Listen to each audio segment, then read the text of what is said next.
Did you know that the forgotten founder of Zionism went on to play a leading role in Agudas Yisrael, or that Rav Abramsky was responsible for the continued presence of the Muslim Waqf on Har HaBayis? It turns out that the margins of history tell the real story. Behind the Times dives into the big concepts and overlooked moments that carry vast meaning, all through the lens of Torah and rabbinic thought.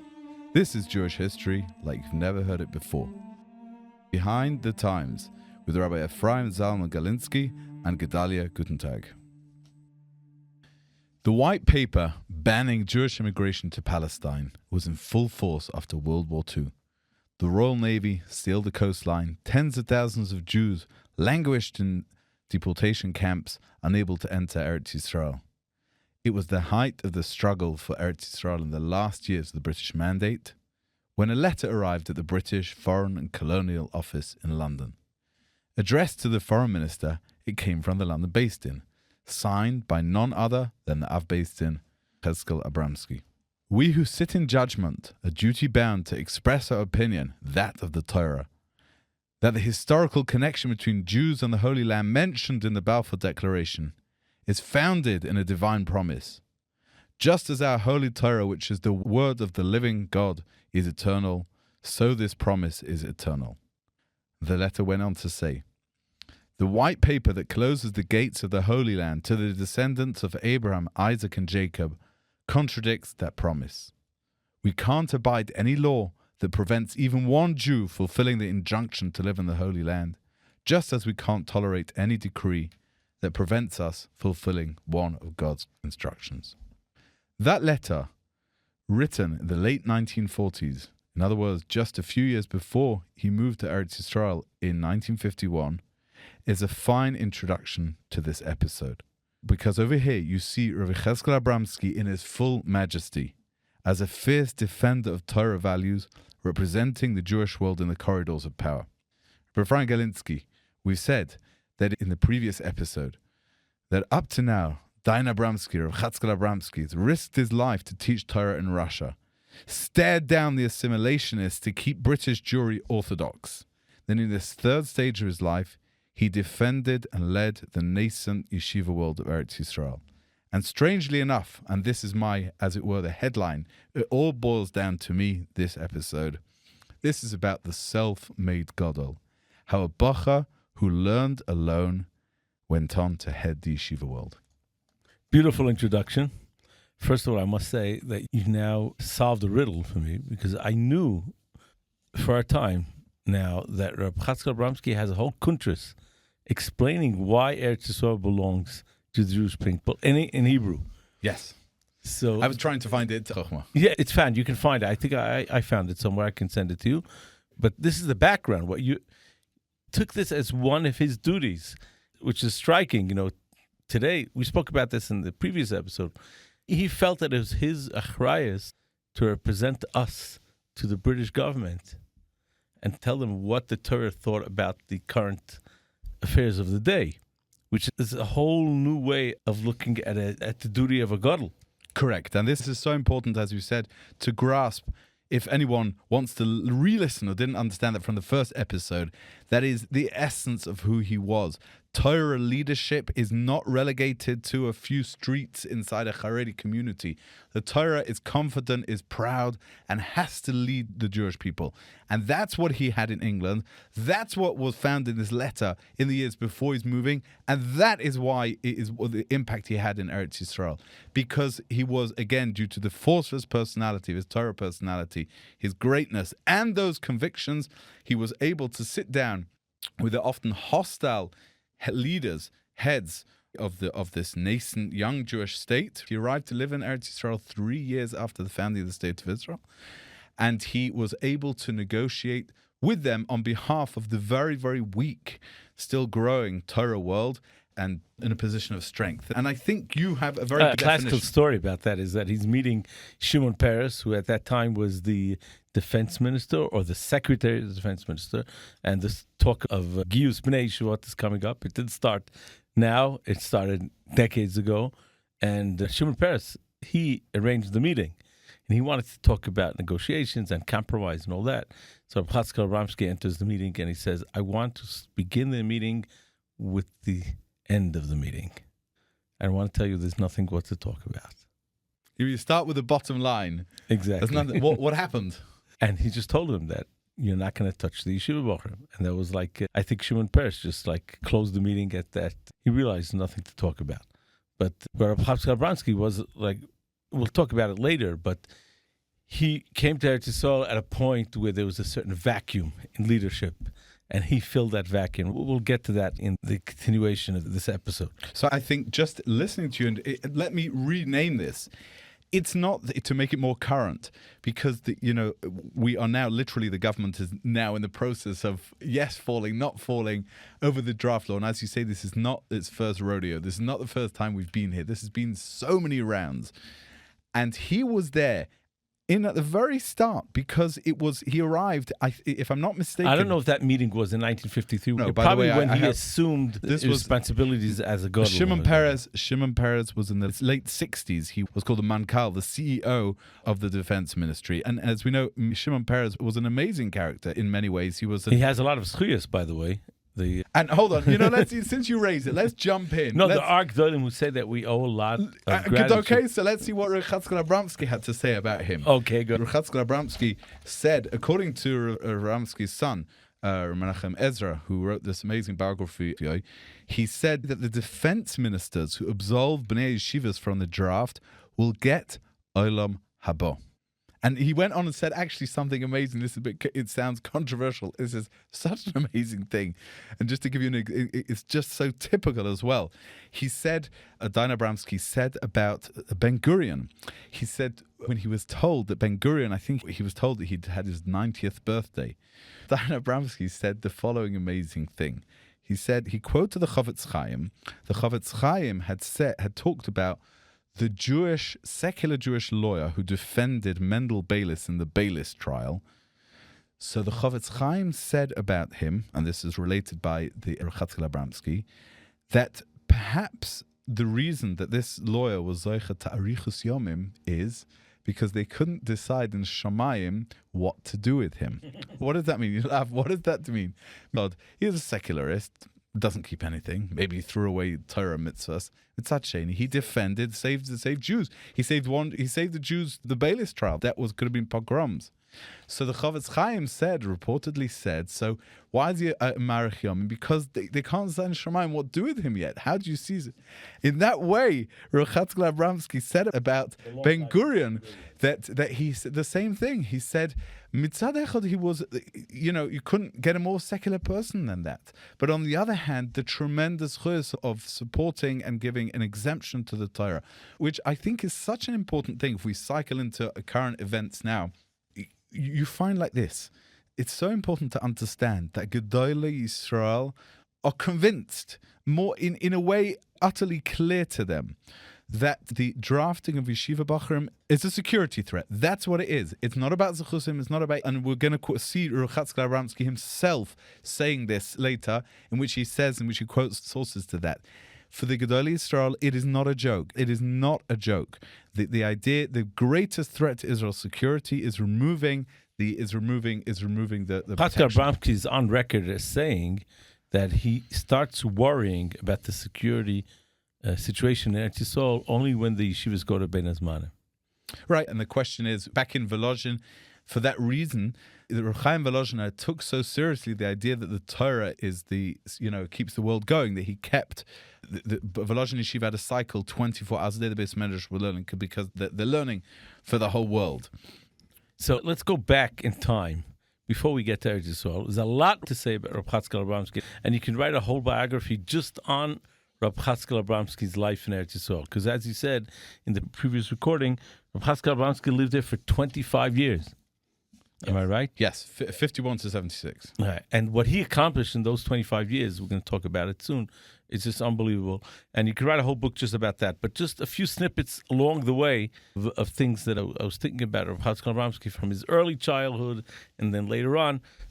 So you mentioned in the previous recording that he was born in some village in Eastern Europe, and you had difficulty even pronouncing the name. Dashkovchi. Yeah, so... I challenge anyone. So I think you forgot to mention that a lot of his siblings died in childbirth.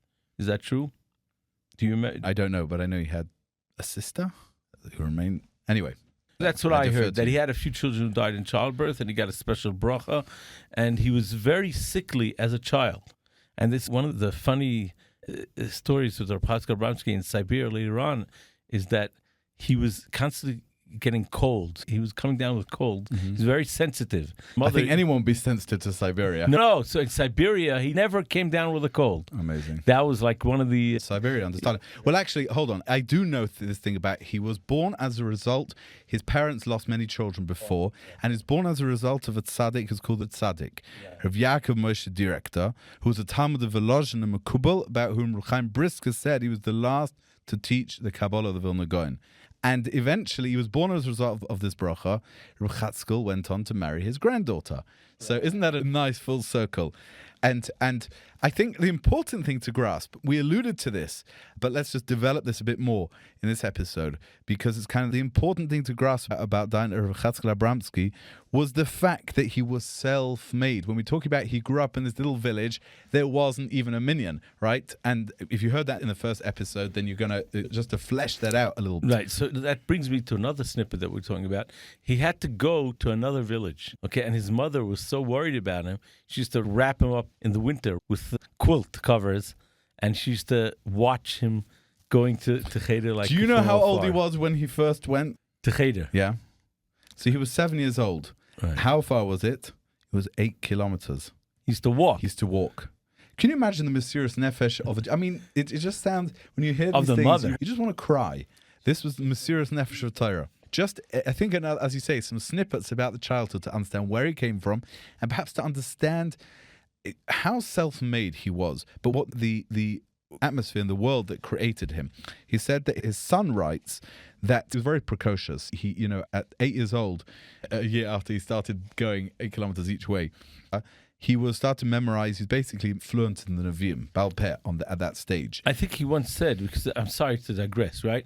But Rabbi Yitzchak Shlomo Zilberman, you know who Rabbi Yitzchak Shlomo Zilberman is? Zilberman's in the old city. So he restarted this whole educational system where every child has to know Tanakh Baal Peh, and then Mishnah is Baal Peh. And his leading light was Rabbi Chatzkel Abramsky. I did not know that. He went to consult him, and Rabbi Chatzkel Abramsky told him that in Lita, when he was growing up, the children knew Tanakh Baal Peh. That's unbelievable. I did not know that. That's on record. This well, it's on record now. It is now on our podcast.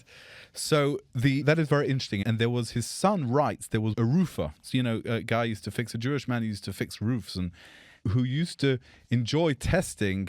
He was known as Alta, right? It's probably a school of Arichas Yom, Alta, old one, right? And he would say as he walked past, Altika zog iba a kapitel von Yeshaya, say over a chapter of Yeshaya. And Altika Abramsky, would go and stop, share with him the passage. And I think for me, it goes to show the Yerushalayim that he grew up surrounded by. And that, if I'm not mistaken, when he was the Rav of Slutsk, so again, in the previous episode, we talked more about his trajectory, that he went to eventually goes to yeshivas.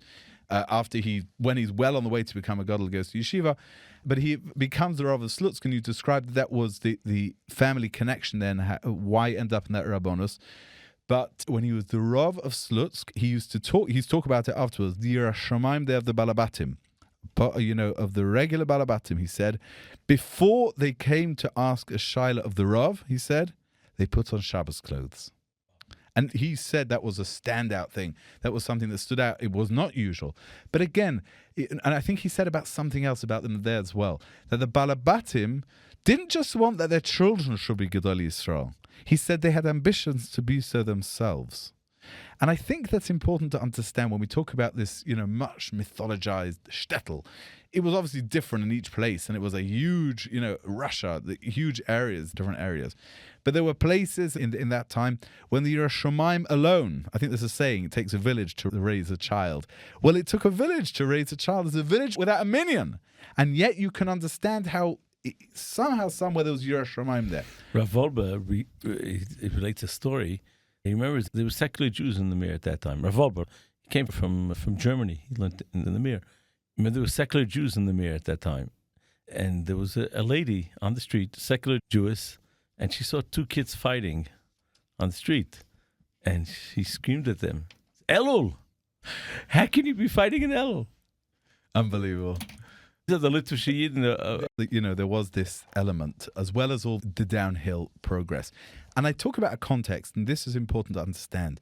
When we talk about someone who's self-made, there was Yerushalayim, there was also great threats to his Yiddishkeit as well. Because Haskalah there, even in this little backward village over there where there wasn't even a minyan and they had to go in on Yom Noraim to just travel outside somewhere else and sleep on the floor of the shul, Haskalah made inroads. And he would say later that the piyut in the poetry of Rabbi Yehuda HaLevi fortified him, strengthened him there, which was very interesting. Now, Chatzkel had a beautiful poetic pen.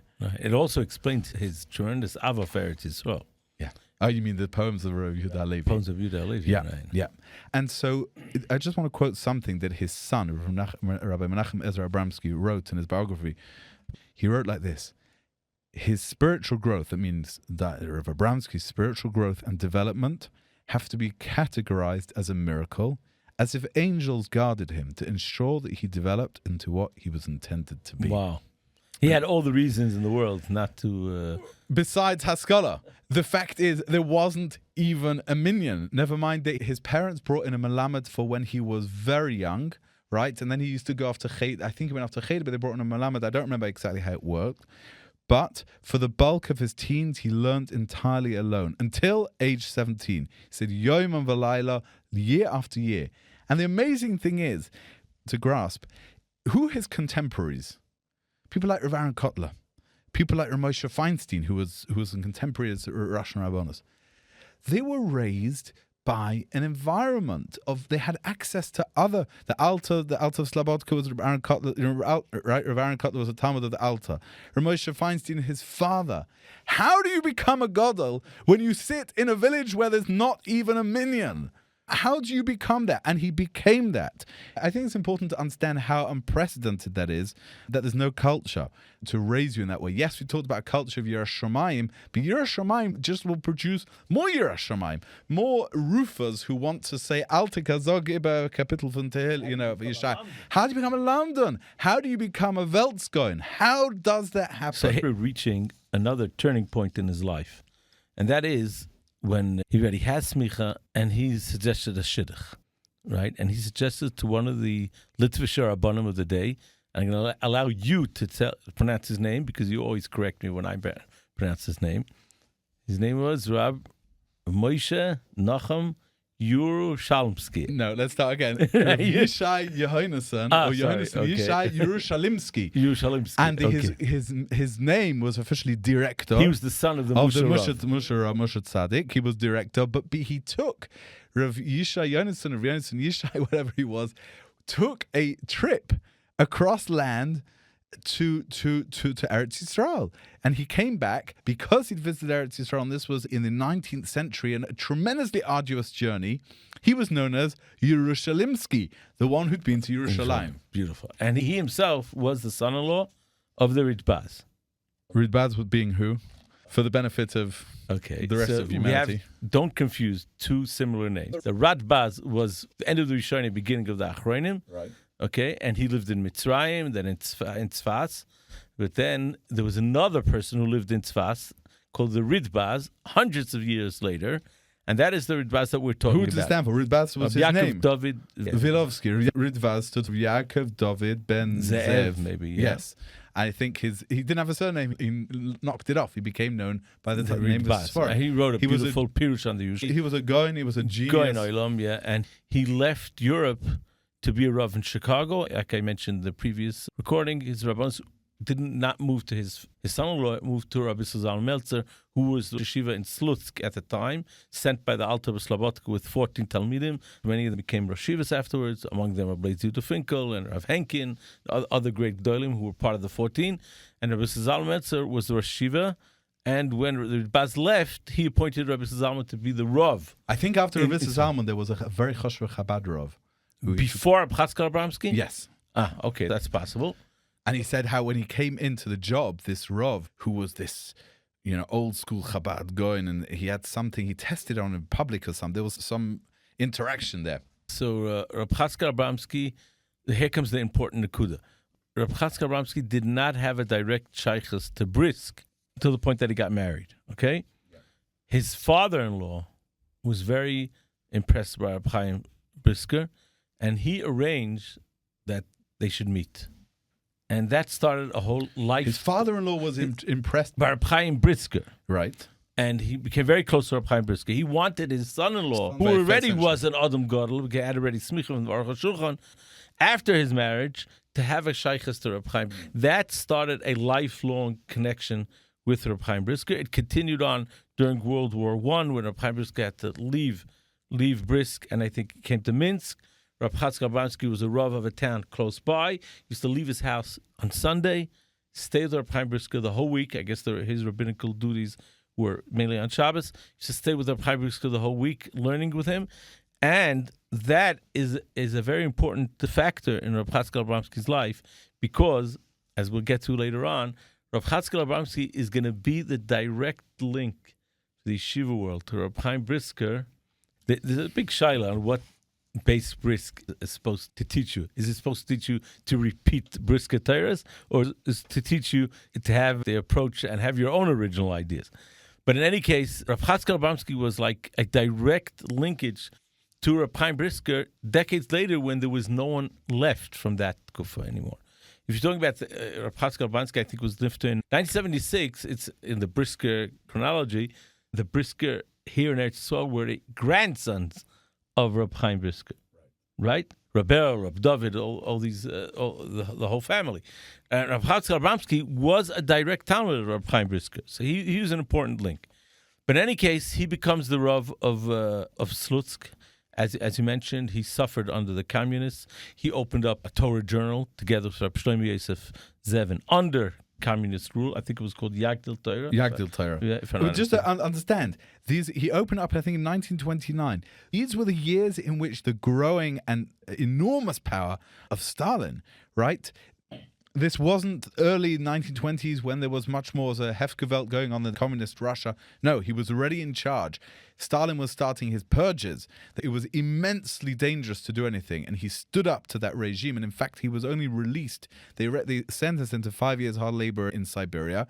Only released, and this gives you an idea of what an international figure he was, traded for 5 German communists, by the German Chancellor under the Weimar Republic. Yeah. So, and then he had to go to England. Just to point out, besides for opening up a Torah journal and being a Rav under communism, he actually instituted a rabbinical organization in Russia of Torah true Rabbanim. I didn't know that.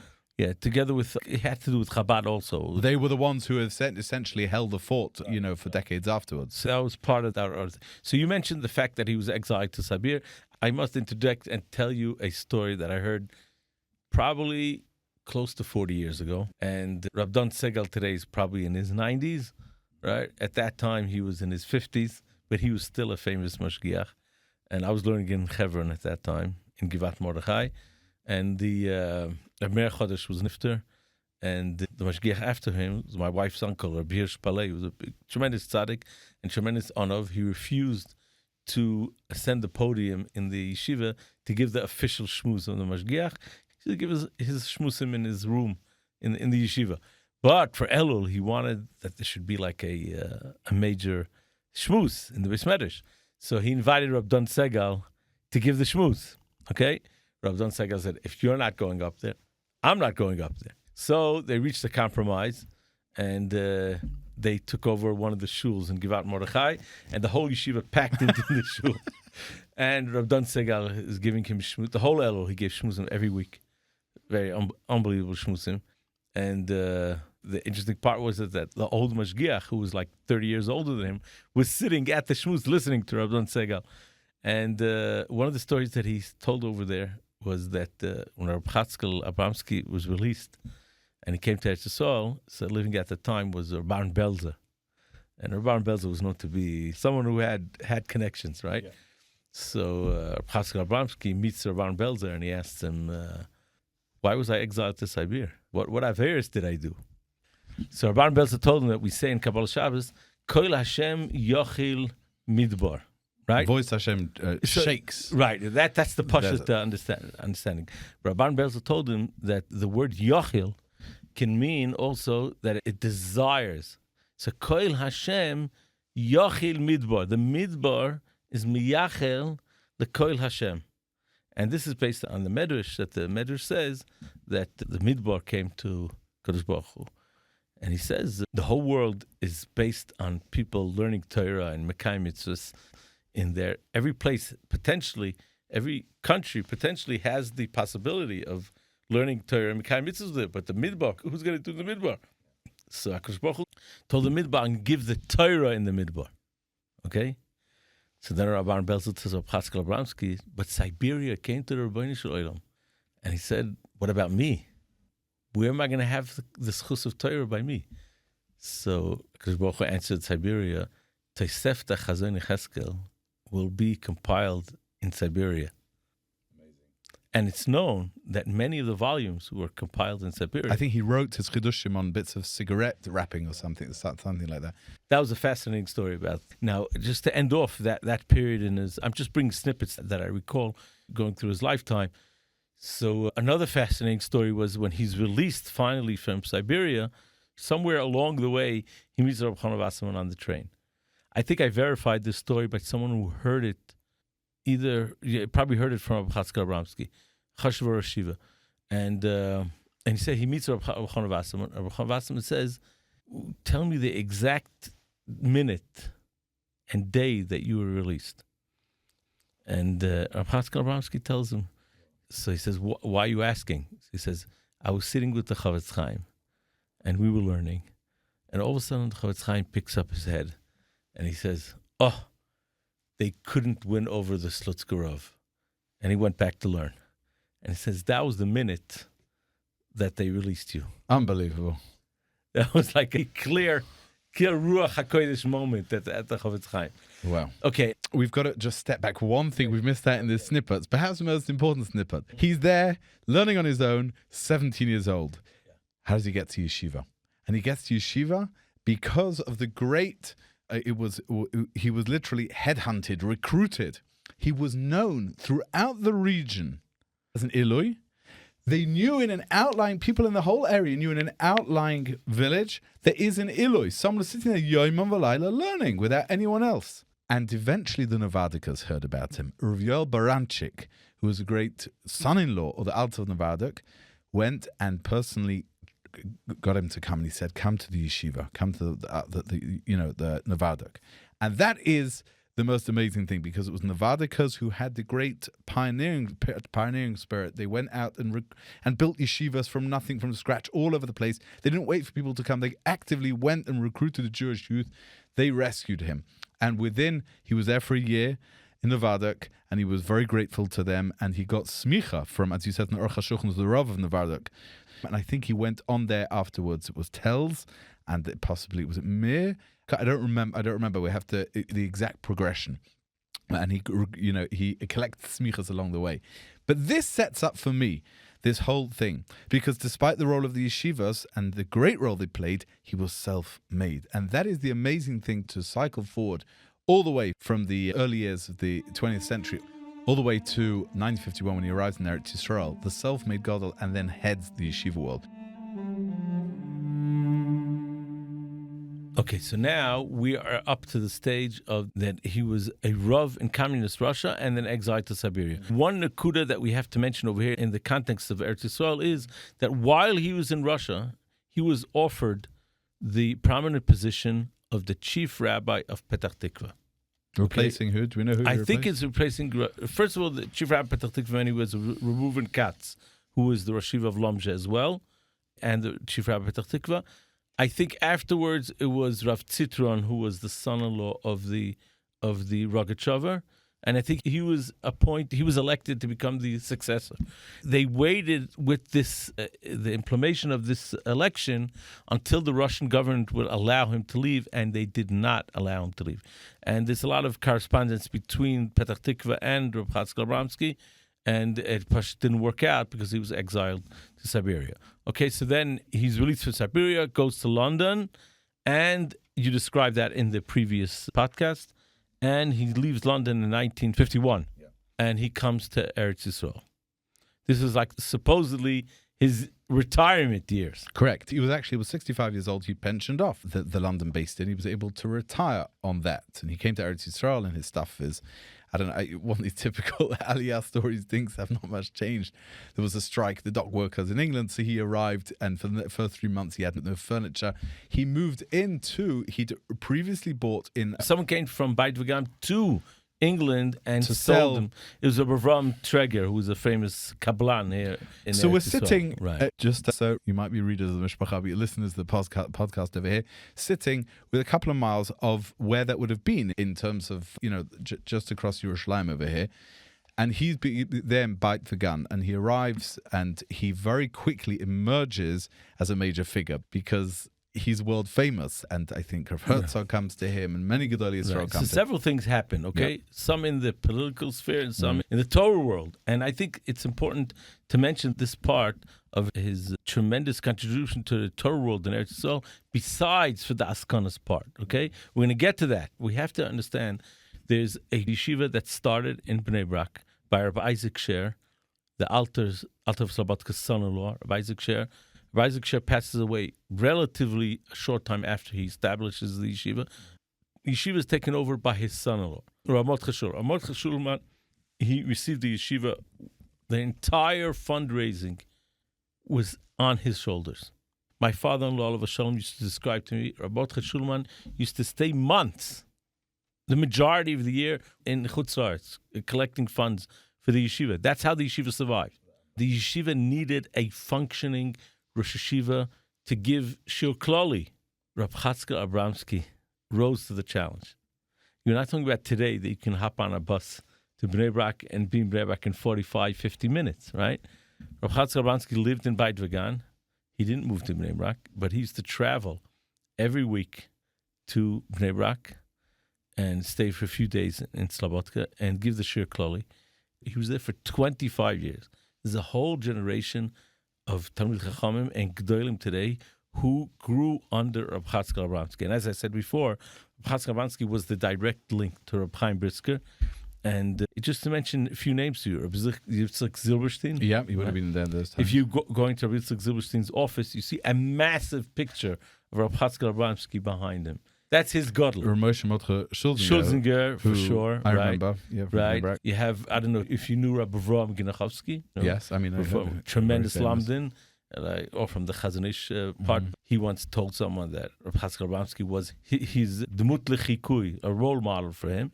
And many other Talmidei Chachamim grew under Rabbi Chatzkel, among them Rabbi Dov Lando, by the way, who's the gadol today. Right. Well, can I just jump in over there and say, because this duality and the dual role that he plays as both, we're about to see the political side, how he defends and shepherds the growing Torah world, as well as acting as this Rosh Yeshiva, was, I think, best summarized by Shlomo Zalman Auerbach. Again, Rav Abramsky's son quotes Rav Shlomo Zalman Auerbach, who said that the Rosh Yeshiva in Eretz Yisrael used to call Rav Chatzkel both Yisachar and Zvulun. What a brilliant, brilliant way of looking at it. He was Yisachar and Zvulun. He made sure there was the wherewithal, political, financial, to continue the existence and growth of the yeshiva world. And he was the Rosh Yeshiva as well, which is such an incredibly unusual thing, because we understand that Rabbanus, over the last couple of 100 years, has shrunk. At one time, you talk about the traditional title of a Rav was two things: Av Beis Din, Reish Mesivta. Right? Going back, this was a regular thing 100, 200 years ago. Rabbonim were both the Av Beis Din, the head of the Beis Din, the Pesach of the town, the leader of the halachic leader of the town, and the Reish Mesivta had a yeshiva as well. And the roles have become split because Rabbonim, that's right, let's talk about Yeridas HaDoros, there's Rosh Yeshivas, and there's Rabbonim.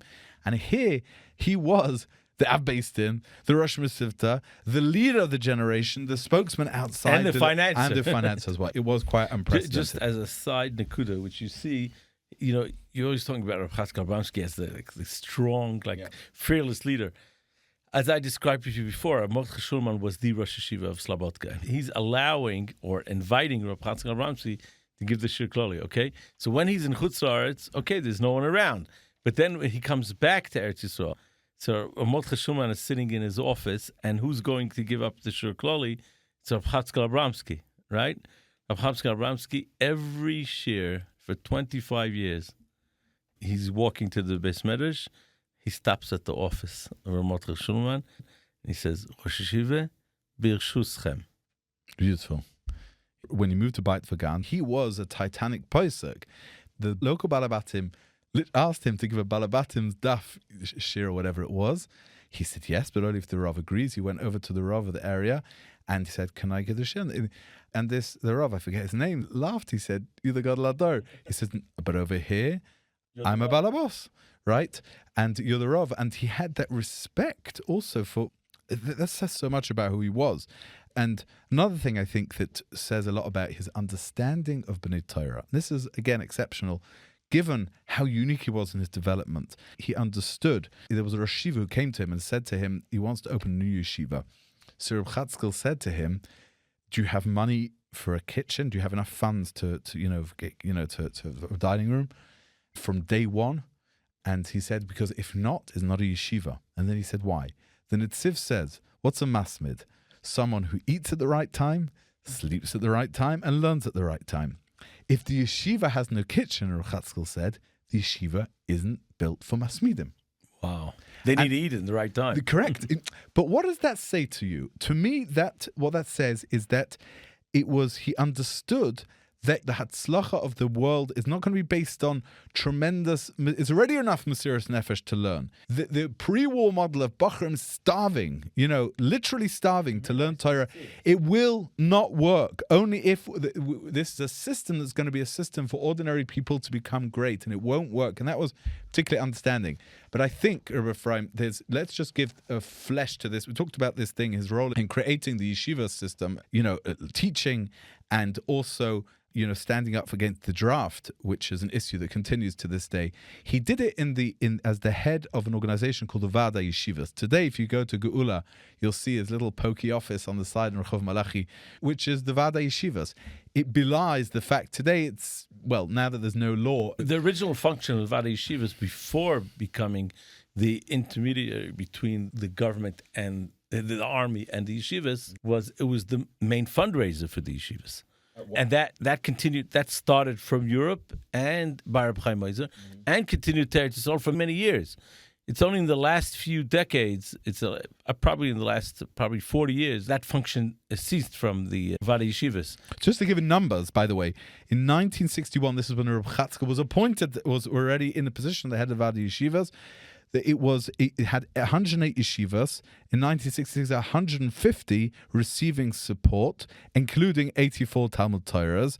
And it was wall to wall. The Yerushalmim, all the way, it was across the board, all the yeshivas. It was the main source of money. And he himself said, Reb Chatzkel said, without the Vad that unifies the Rosh Yeshiva as into one, bochurim would have been drafted. He said, and that was his pronouncement, that we have in an age, we can't have individuals. A system needs to be coherent, and he was head of that system. It's very fascinating. I think I told it to you off the record, but if an historian would come like 200 years later and try to figure out who the main figures of the Torah world were, you'd have to see who is the head of Vada Yeshivas, who's the head of the Chinuch Hatzmoi, and who's the head of Moeses Gedolei Torah. And Rav Hatzkel Abramsky filled all these roles when he came to Eretz Yisrael. That's a forgotten story. And that is fascinating, because Rav Hatzkel Abramsky, he came from Chutz La'aretz, right? It shouldn't have been that way. But clearly, there was a certain vacuum here in Eretz Yisrael, and Rav Hatzkel Abramsky filled that vacuum. Just to say a few words about that vacuum. So we have the Tkufa in Eretz Yisrael of the Hanhaga of the Brisker Rov and the Chazon Ish. After they were nifter, after Brisker Rov was nifter later, Rabban Kotler was actually running the show both in Eretz Yisrael and in America. Rabban Kotler was traveling, like they used to call him the first transatlantic Rosh Yeshiva, because he was the Rosh Yeshiva in Lakewood, and officially the Rosh Yeshiva Eitz Chaim, because he was a son-in-law of B'tzal Zalman, who was the Rosh Yeshiva of Eitz Chaim, right? So he was balancing the act on two scenes. When Rabban Kotler passed away, there was a vacuum until the Tkufa of Shach and the Stipler later on in Eretz Yisrael. And during those years, Rav Hatzkel Abramsky was the main figure in Eretz Yisrael.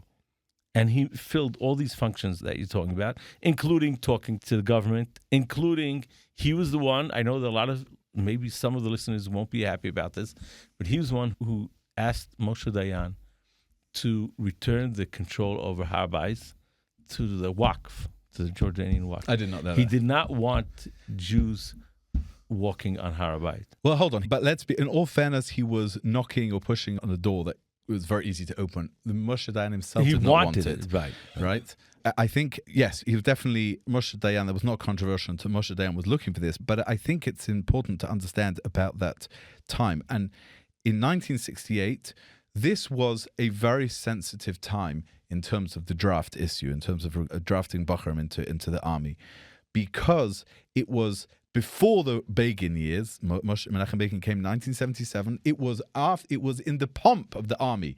1968, the Israeli army had achieved this amazing victory.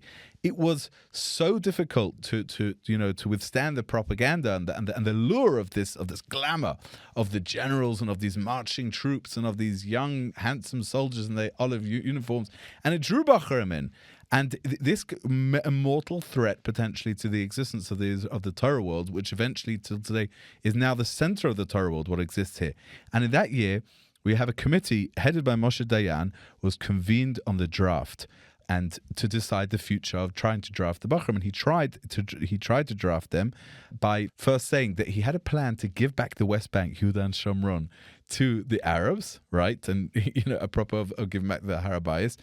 And he rang down Abramsky and he said, I just need the bochurim for a few days. We want to have an operation to round up, to empty all the Arab armaments from the West Bank, get rid of all of them, and then give it back, the land back. And Dayan Abramsky said to him, this powerful general, he was a war hero, right? He says to him, no, that's all he said. He literally said that, end of call. They sat down in this meeting with the defense ministers together with the delegation, Rabbonim, and Dayan Abramsky, and Moshe Dayan says to the Rabbonim, is it not more important to defend? Is it not important to defend Eretz Yisrael? Dayan Abramsky said to him, yes, but it's more important to have the Torah. And why? Right? In other words, he said, I'll prove to you. And he cleverly said, he used his knowledge of Tanakh. He said from Yehoshua, because Yehoshua is told twice. He's literally the opening psukim of Sefer Yehoshua. Yehoshua is told once that chazak ve'ematz, you're going to be strong and inherit the land. The next pasuk it said, chazak ve'ematz ma'od, be strong, very strong, courageous, to keep the Torah. I'm going to shock you now. I once heard an old recording from Chatzkel Abramsky at a Siyum Hashas telling over this word. I hear his voice in my head.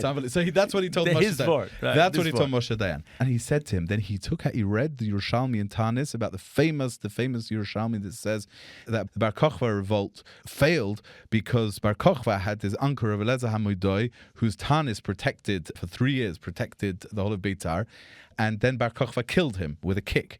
So Chatzkel Abramsky told Moshe Dayan, the defense minister, the Bnei Yeshiva, so the Rav Eliezer HaMoidoi of our generation, if you hurt them, if you kick them, what will be left of you? And that gets back to this thing over here that he has this firm belief that they're not against the army. They're pro defending Eretz Yisrael. They're pro the Torah. The existence of the yeshivas is vital to the existence of the Torah. That's what was coming out over here. And so to me, the takeaway from this is that the role, if you want to sum it up, perhaps his greatest achievement is navigating the years of Israeli triumphalism and the attempt to draft them until essentially 1 year after Dayan Abramsky's nifta, who takes over? Begin takes over. At that point, the threat of the draft disappears for decades, basically, because it will not threaten to draft the yeshiva bochurim. And so for me, the self-made gadol, if I want to end with the one thing in which you understand Dayan Abramsky, this self-made gadol only, as it were, went to yeshivas as a finishing school. He is the one who says an amazing thing. His son writes, he says, in the previous generation, Gedolei Torah were the backbone of the generation. In an orphan generation where there are no more Gedolim, he said, right, the Bnei Yeshivas are the backbone of the generation. What does he mean by that? I think what he means by that, of course you knew, there's Gedolim in each generation. He was one of them. He understood that the emergence of the post-war Torah world is the emergence of a new, fragile, tzibur, that it's the existence of the tzibur that holds it together. Even if many members are lower level than before the war, what we've created and revived, the koyach hatzibur, and it's his leadership during that crucial time, post, in the early 50s, to the rise of the right-wing bloc, which essentially, until our days, basically, has more or less protected the Torah world. It is he, Rabbi Abramsky, who shepherded it in those crucial years. Thank you for listening to Behind the Times. We appreciate you joining us as we explore the stories and people that shape Jewish history. If you enjoy this episode, please subscribe, leave a review, and share with friends. Until next time.